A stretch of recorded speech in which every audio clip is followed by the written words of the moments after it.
How's it going, everybody? It's Wardy here. It's May 15th, 2025, and I'm amped up to get into our latest Big Mets update segment. I know you might be saying, Wardy, the Mets lost this past night at the time of this video coming out. I'm not happy, and I get it. I wasn't happy about the Mets not showing up 4-0 in what felt like a punt game against the Pirates in the series finale, and I do have my gripes with that, but we live to see another day. If you guys want to check out my analysis from this past night and a post-game show, please make sure to do so after watching this one, but there really isn't anything to add on to. The boys just didn't show up. Clay Holmes had some very unfortunate luck where an umpire wasn't on his side. It was raining when it wasn't helping him with the Arsenal, and he still went 6 solid innings for the Mets, all things considered. The bats just didn't show up. Hopefully, that changes heading into what's going to be, without question, the most heated, most highly anticipated series for the Mets so far this year. As Juan Soto makes his long-awaited return there to Yankee Stadium, we have a complete deep dive on this Subway Series preview that we're about to get into in our latest Big Mets update segment here. We're also going to start off the show by getting into some key remarks from our president of baseball operations himself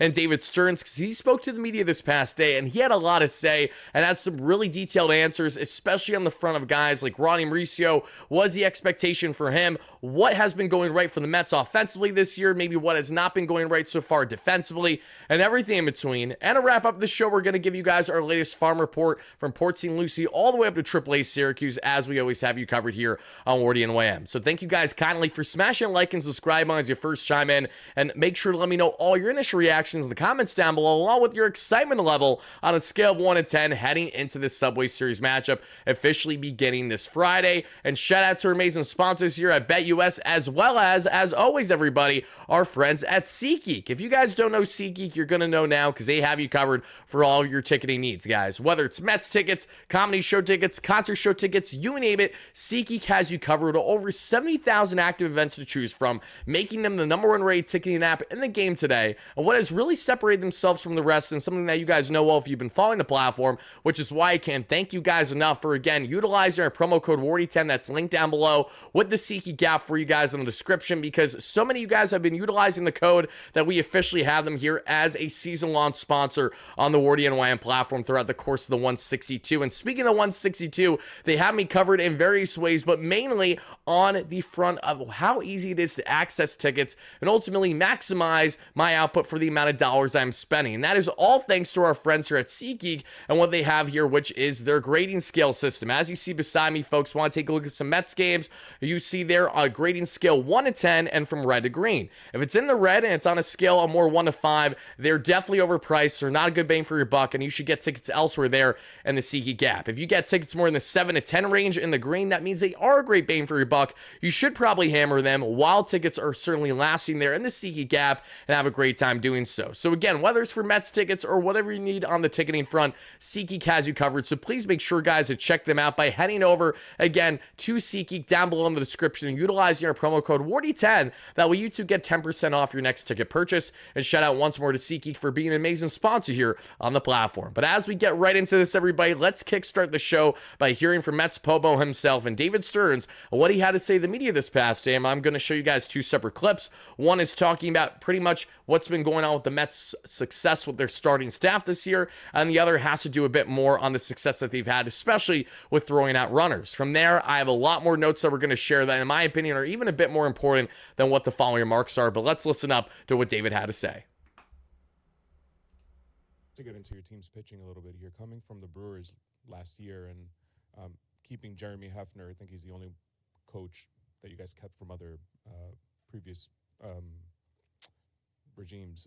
Just how is it that this team is able to continue to have so much success taking pitchers like Griffin Canning or like Clay Holmes and have them turn into, you know, these successful pitchers that they've turned into here? So I think, first of all, the majority of our major league staff is actually from before I got here. So we have a lot of coaches who have remained, and they're all really talented. I think in the case of our pitching, so first it starts with the players, and I think there's narrative about what is the organization doing, what are we doing. It starts with the players. These guys are working really hard. We provide resources, we provide information. I think we provide very skilled coaches who also work very hard. But at the end of the day, this is players taking control of their careers.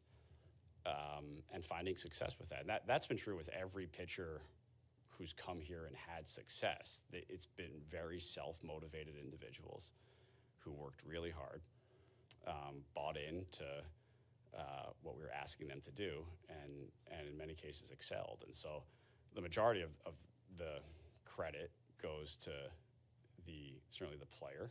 And then I think Jeremy Hefner and our entire pitching apparatus does a really, really good job of putting them into positions to succeed.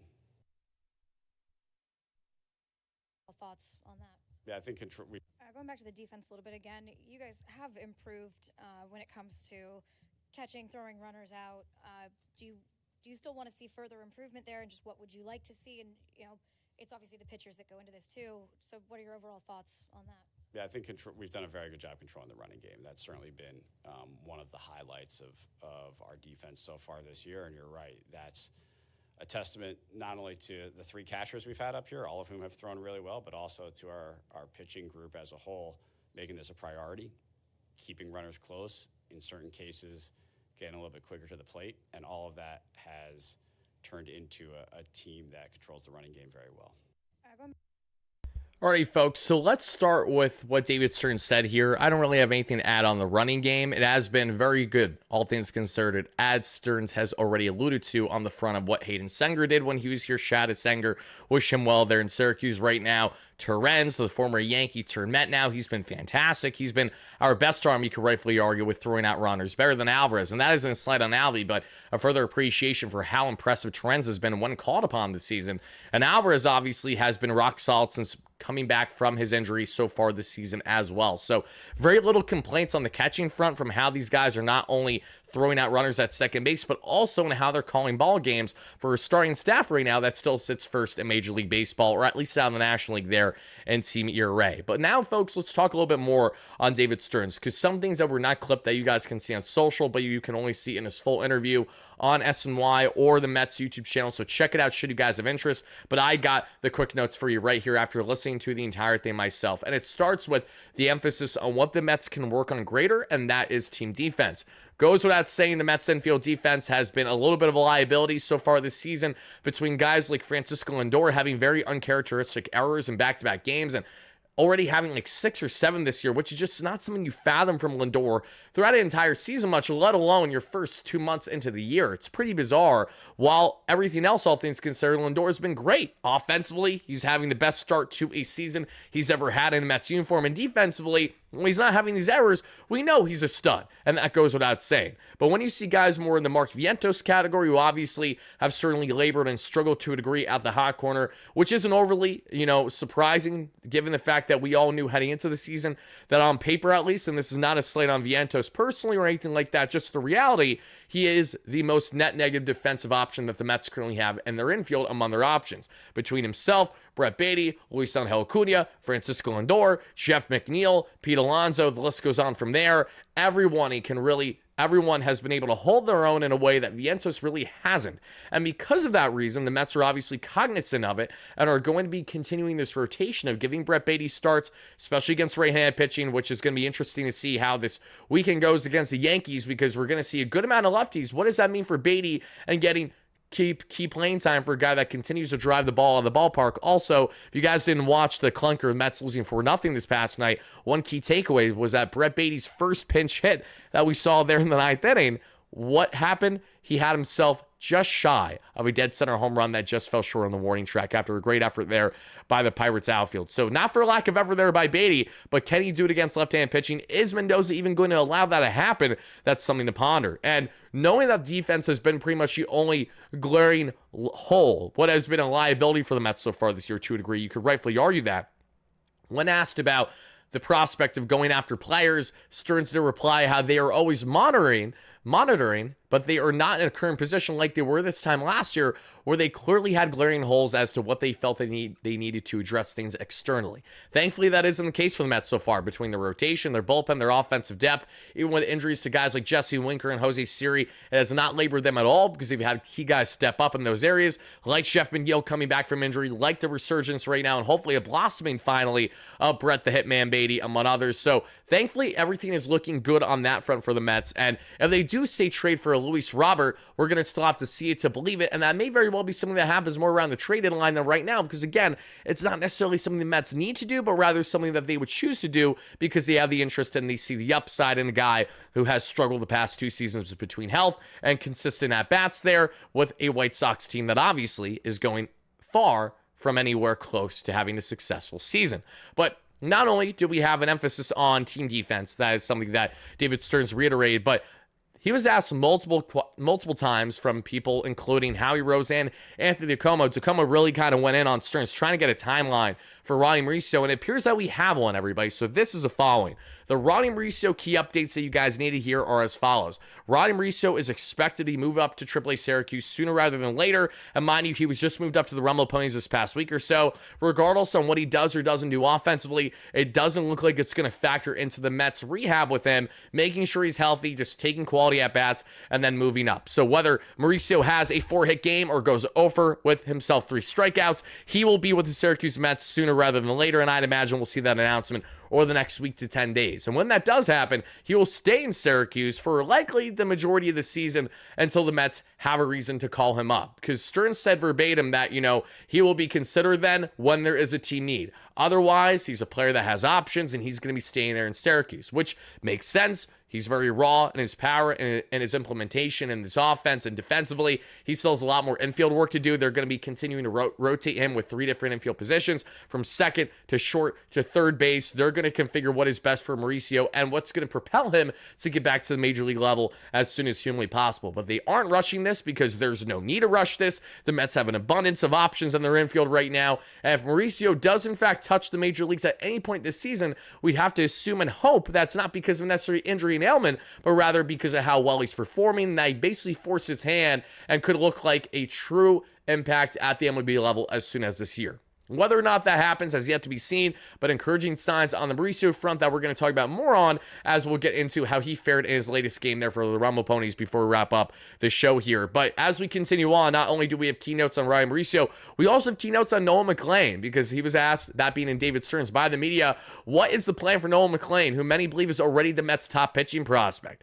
especially Brandon Sproat after having a very uninspiring latest start there for the Syracuse Mets that we're going to talk about a little bit later in this video. Noah McLean, after going 7 shutty on 78 pitches and 7 strikeouts, talk about the lucky number 7. That was apparent big time in his first outing in Syracuse, and he really made everyone pump the brakes by saying, listen, it was a great first start, but he's got plenty more work to do. Obviously, he's not someone that is really even being considered right now at this very moment to get the call in the immediate future. That makes sense, but many do believe that McLean has some of the best stuff, if not the best true stuff, in all the Mets minor leagues, and to a degree, I tend to agree, right? Especially with not only him, Jonathan, Brandon Sproat, that is the 3-headed monster, but Sproat has been the most uninspiring with his stuff, because the velocity is tremendous. You love the multi-pitch mix that he has, but he constantly has pitches that are honestly flat. I think that's the best way to explain Brandon Sproat. He has velocity on his fastball, but when he does have velocity, it can be batting practice. When he doesn't have command, it can be batting practice if he's not walking everyone on the mother. And the shape of his fastball is somewhat concerning because it doesn't have enough, in my opinion, especially a late movement, that's really going to play up consistently at the MLB level. There's more to do there. It's a flat pitch. Same thing can be said to a degree there with his off-speed and breaking pitches, but obviously he's heralded as the Mets' #1 pitching prospect for a reason. So whether it's Sproat, McLean, Ton, I just want all these guys to succeed. This isn't nearly as much of, Sproat isn't the go-to guy anymore, at least he shouldn't be perceived as that, as it is more so, I just want them all to blossom because the Mets are clearly cooking something special in their pitching lab there in the minor leagues. So Noah McLean, don't expect him in the immediate future, but he's someone that naturally, should he continue to perform well, he will definitely be considered at some point this summer then to be added as part of this Mets rotation, should it be best fit for the organization and for him as career projection. But also, we have to get into a couple more notes here on the runners and scoring position. He was asked by Keith Rad, and I could just tell by Keith's voice. I feel like I knew almost every reporter or anyone that was asking Stearns questions, which I don't know if that's a good or a bad thing. That tells you how much of a Mets sicko I am for paying attention to every little thing with the team. No matter who they are, what position they are, I'm picking it up. But I believe Keith Rad asked David Stearns about not only the runner and scoring position woes, but ultimately how the batting average for a team with runners in scoring position might not really tell the whole story. So what is David Stearns looking to evaluate specifically when evaluating runner's scoring position? And he stated the following: it's controlling the zone, It is the kind of counts the batters are finding themselves into, getting themselves into, and the leverage moments. And he emphasized how naturally better players than worse players are more than likely going to thrive in those moments. But then you have other players that maybe aren't performing as caliber, but step up in those key moments. They're able to keep their heart rate down in those high leverage spots, and that's great to see. So David Stearns is obviously understanding and wary of the Mets' continued runners in scoring position struggles. Whether or not the Mets do something drastic about it is yet to be seen, but when you look at the team runner in scoring position OPS, that is, I believe, 720 or so, it's not horrendous. It tells you that there is obviously a lot more work to do, but it's not the end of the world. It feels like the Mets are just a hot streak away from finally starting to break out with runners in scoring position. Instead of going, say, 2 for 13 tonight, let's have the boys go, I don't know, 4 for 10, 4 for 11. Let's just get at least, a Mendoza batting average or a 250 plus and runners in scoring position, because I understand the Mets put batters on base better than most teams in all of the National League, if not Major League Baseball. The Mets constantly get on base when they're right, and that's been awesome to see this season, which is one in hand with why their offense has been top 10 for the most part. But what has also been a problem that we've seen for the Mets is that while they've got on base plenty, they've struggled oh so mightily to drive in these runs. It goes without saying. It's been a broken record so far this season.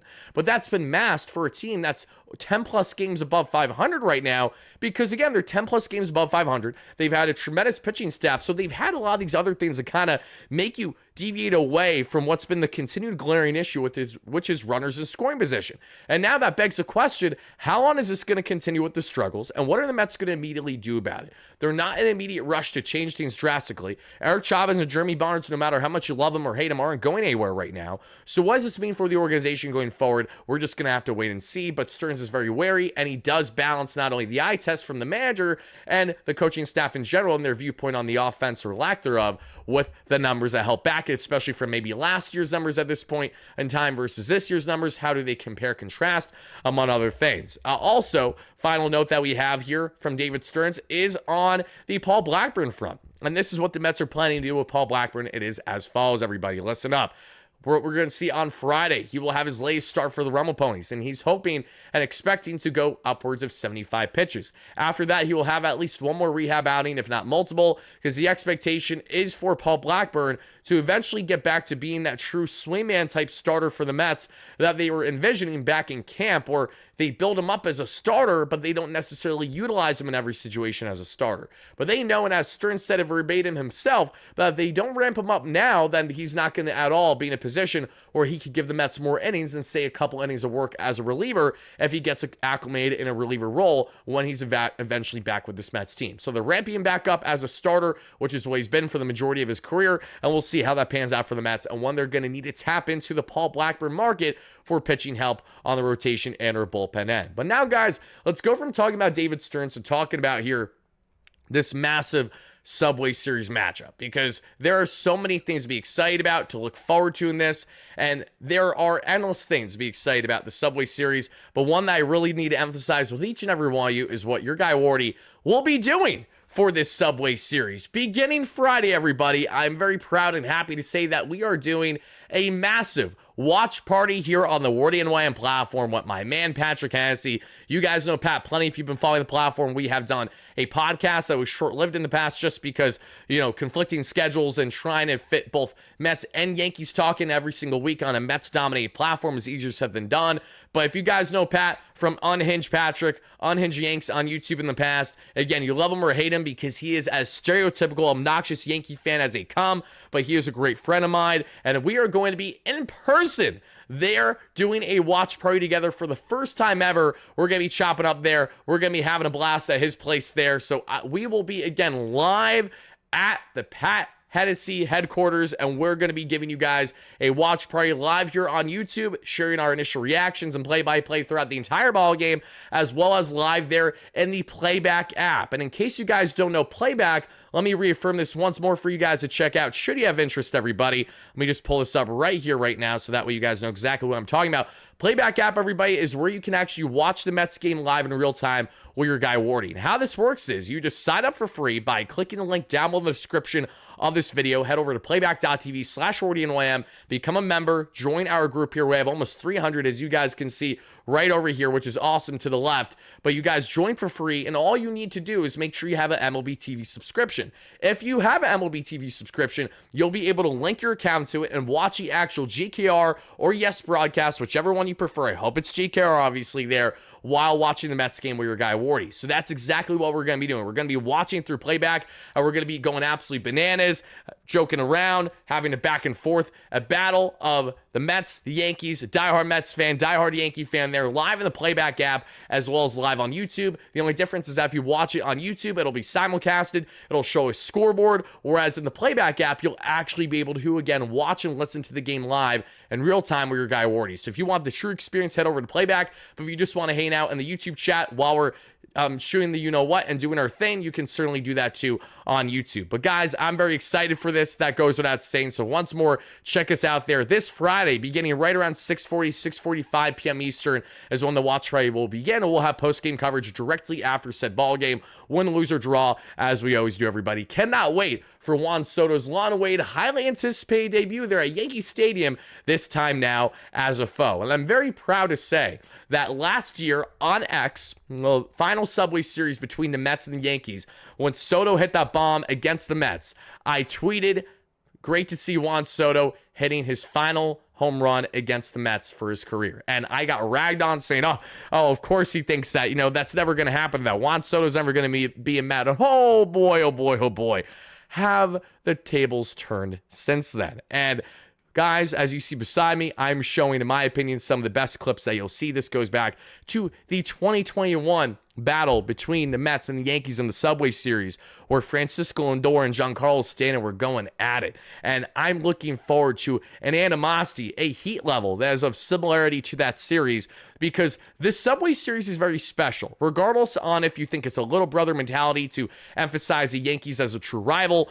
I love this rivalry, and I think it is a true rivalry. It's a crosstown rivalry that's going to blossom greater now more than ever, maybe for greater than what we've seen since going back to 2000 when they were in the dance against each other because of the Juan Soto implementation. That is the most important factor out of this all. To have Juan Soto come to the New York Mets after being with the Yankees for just a one-and-done season, you're going to have endless butthurt Yankee fans in attendance that are going to be planning to probably not only heckle Juan the entire game in right field, but they're going to probably be throwing things in his direction. It's going to be sloppy. There's going to be back and forth. So there's going to be fights at Yankee Stadium. Not that I wish it. It's inevitably going to happen.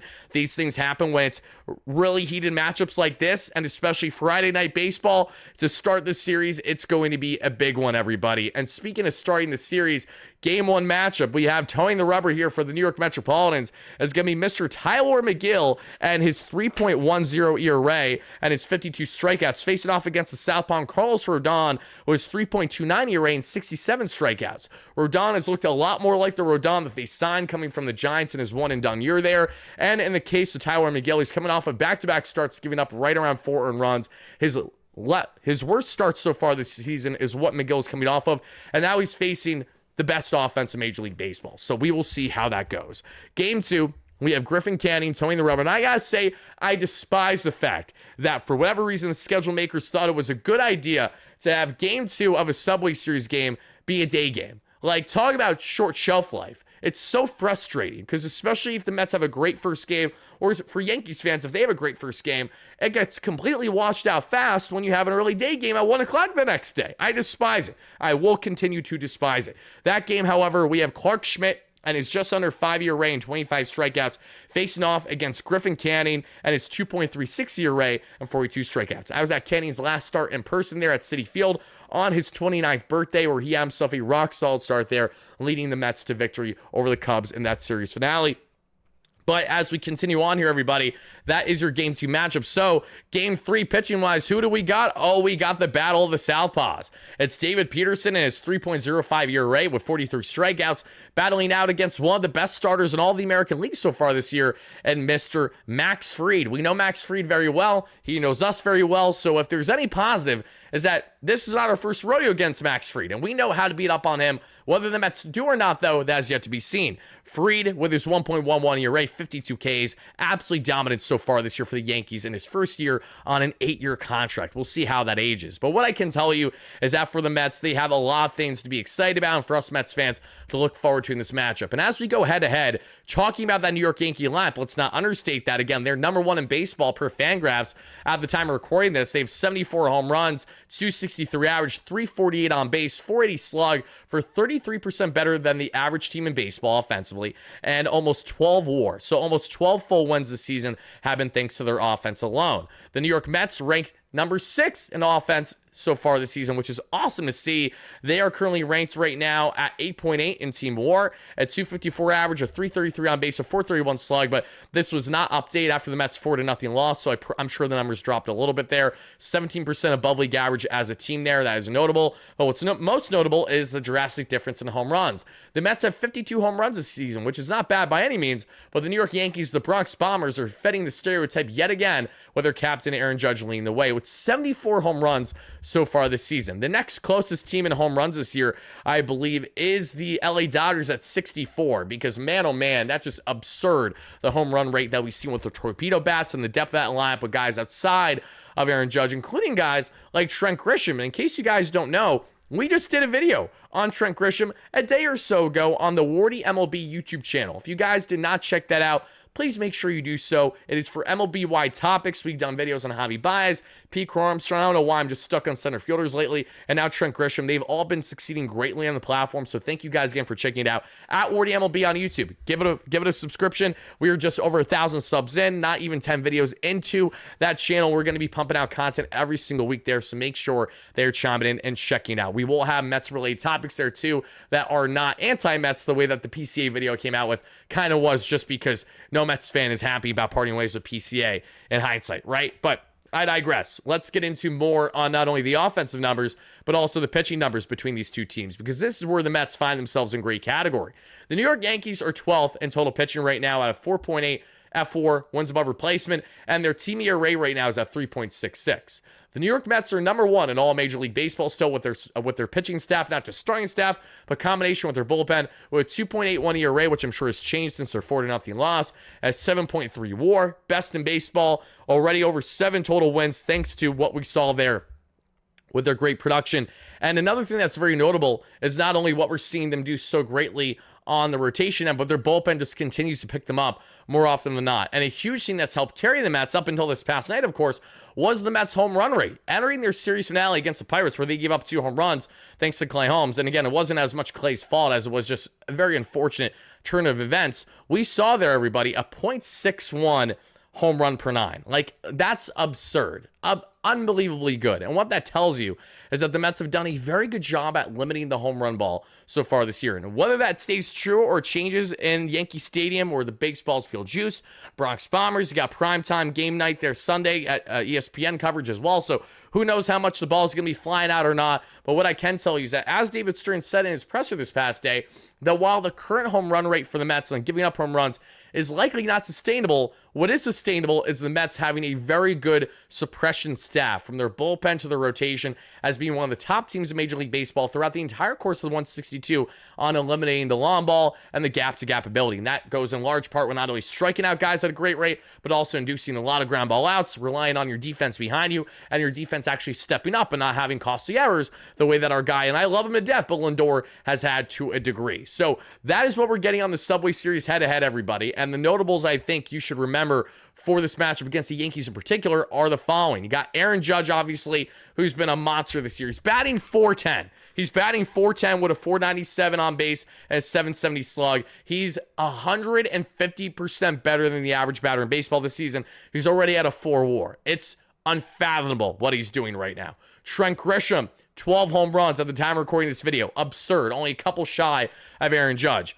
294 average, 374 on base, 651 slug for 86% above league average as a batter. Paul Goldschmidt batting .344 with a 394 on base and a 488 slug, 50% better than the average batter in baseball. Ben Rice at first base, 57% better than the average batter at baseball. 254 average, 358 on base, .554 slug. Austin Wells, their catcher, who has 8 home runs already this year thanks to the torpedo bat. .214 average, .278 on base, but a big .476 slug for just above league average. Anthony Volpe's just a rock solid athlete, but nothing too crazy. Cody Bellinger can be very swing and miss. That we know he's batting a little bit below league average. Jason Dominguez had a massive game this past week against the Athletics. He's 17% above league average right now, batting .240 with .331 on base and a .430 slug. So you have your pieces there for sure for the New York Yankees, no doubt about it. But so do the Mets. And not only do they have guys in Pete Alonso who have been raking all season long, not only do the Mets also have key guys in Francisco Lindor, who you know is going to be our captain and lead the way like he does time and time again, especially against a Yanks team that he loves to dominate going back to his time as a Cleveland Indian. Now they are the Guardians, obviously. This is the stage set completely for Juan Soto. That's what we have to talk about here. Juan Soto is entering Yankee Stadium. He knows he's the villain. He knows he's going to be the villain forever now against the Yankees. How is he going to handle that pressure? I think he's going to handle it mightily. And I think he's going to go out there and give them the shuffle and play Juan Soto baseball. Regardless of the noise, he's going to lock in and be the guy that we hope and expect Juan Soto to be. Now, whether Juan Soto balls out so greatly that we see him hit at least one, if not multiple home runs, we'll see what happens over this weekend. But I'm obviously frothy at the mouth of the idea of Juan Soto after having 48 hours of rest because he didn't start this past night. And we have the off day for this Thursday at the time of you guys watching this video more than likely. You have to feel confident about Juan Soto heading into this matchup against his former team, against Aaron Judge, going head-to-head and seeing which offense is going to best the other. Because listen, the Yanks offense is deep and they thrive at Yankee Stadium. But this is the Mets' first series at Yankee Stadium this year where we know this offense can play up with anyone in baseball. Their only demise is their runner in scoring position that we'll see how they fare or don't fare in said matchup. But I'm absolutely amped up. I'm ecstatic at what this series could be. And I'm also hoping that Devin Williams finds himself in this series to match up with Pete Alonso again. Because there's nothing that I would love more than for Pete Alonso to instill more PTSD into Devin Williams to make sure that he is not only not a reliable reliever this year for the Yankees, but that Buddy finds himself in DFA category because he goes from the best to the worst in 1 year.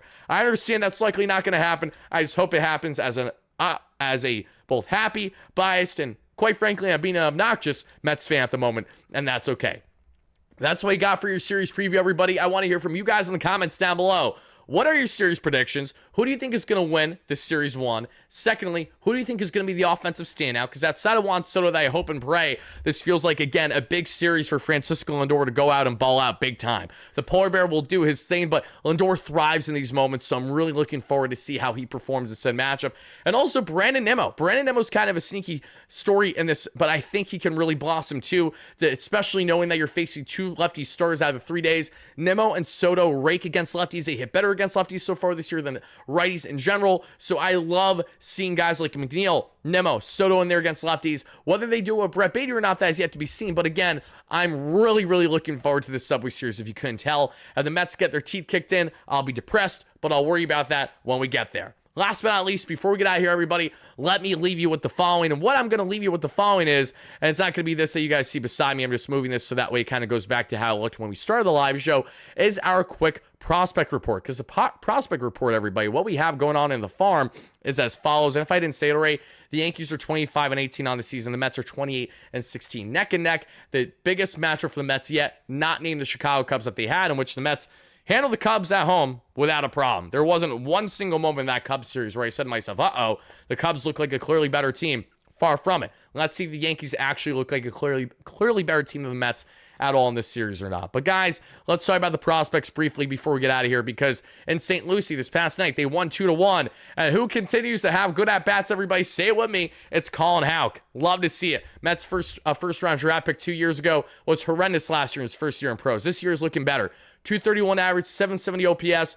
Baby steps in the right direction. We'll take that for what it is. Simone Juan hit his first triple of the season. IFA signing by the Mets a couple years ago. I have optimism for Juan, but he's been slow rolling so far in his young career. That's really all she wrote pitching-wise. We saw Watson go 4.2 shutty with 5 hits, no earned runs, 2 walks, 5 strikeouts, 2.77 ERA. As we get on to the Brooklyn Cyclones, they won 7-2 in their matchup. And Eli Serrano had himself another productive day. 2 RBIs, for the leadoff man in right field. 259 average, 887 OPS. We also saw Carson Bench have himself a productive day. 2 RBIs for him. First round draft pick by the Mets last year. Now up to 297 average, 870 OPS. Ewing looked great, batting second at center field. 1 for 2 with 2 RBIs, 2 walks, and a run scored. 306 average, 883 OPS.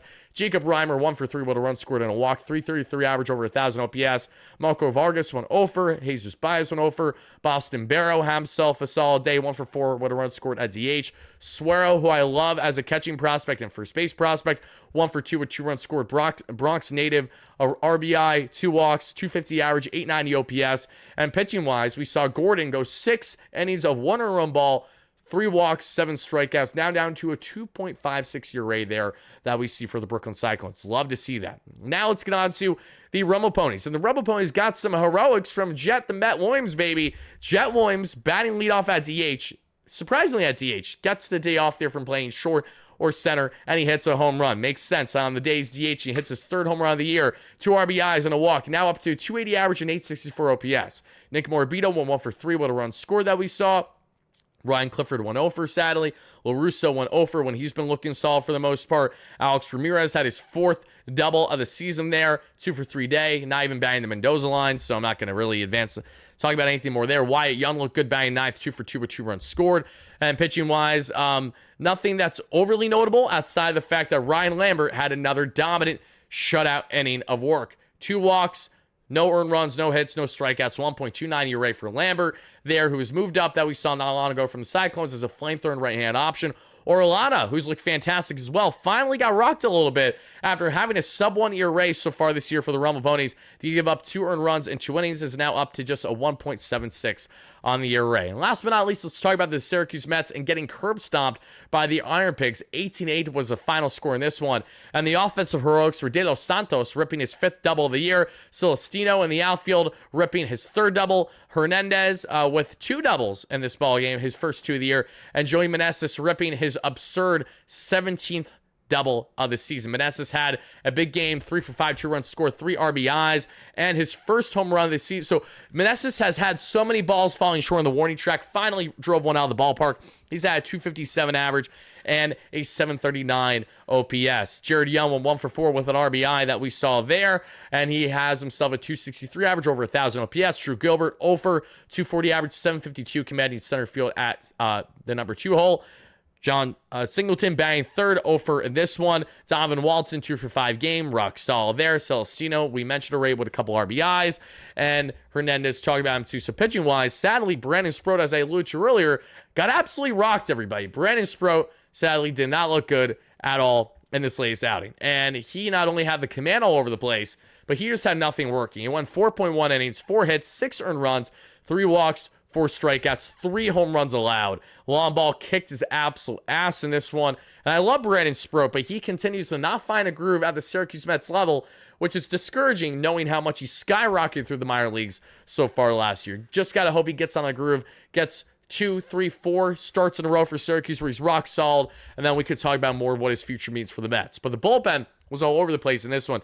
Kevin Herget won 1.2 shutty. We saw Anthony Ghost go 1 inning of scoreless work. Chris Davinsky allows 2 earned runs. Then we see Grant Hartwig. So some horrendous fundies must have happened in the Syracuse Mets loss, which makes sense if they lost 18-8. Because Grant Hartwig gave up 1 earned run, but gave up 8 total unearned runs. So what happened here? I don't know. And I don't even want to bother to look at the highlights because it disgusts me. 18-8. Get out of here. Disgraciado. Let's get on to the next one. So, guys, that is going to do it for our latest Big Mets Update segment. I hope you guys found yourself enjoying the content. If you did, please make sure to smash a like and subscribe on your way out. And again, please let us know all your key takeaways in the comments down below from this one, specifically on the front of David Stearns' key remarks, Subway Series preview, prospect report, and everything in between. Thank you guys again for watching. I will see you all in our next form of coverage, which will be, in fact, a segment that I'm doing with Bleacher Report that very well might be in studio this Friday, so be on the lookout for that. If that's the case, it'll be right around 2 p.m. Eastern or so, but I'll give you guys an update on the community tab heading into Friday. Planning to go in studio for them in Manhattan and doing a Mets Yankees Subway Series preview there for you guys, as I am a recurring contributor there Wednesday, Thursday, Friday in the app for MLBY topics. But as long as they give them ample notice, I do have the clearance to go and do in-studio work with them. So hoping to do that this Friday, so be on the lookout for that. And then, like I said, 6:45 p.m. Eastern time, as long as we don't have any hiccups with getting set up, which who knows, we might, because I'm bringing all my stuff there to New York to make it happen with my buddy Pat. We're going to set up for a live event there, watch party, post-game show there. Pat, Wardy, and House together doing shows for the first time ever. We can't wait. We hope to see you guys there. Thank you again for watching. As always, no matter what, let's go Mets. Peace out, folks. Have a great one.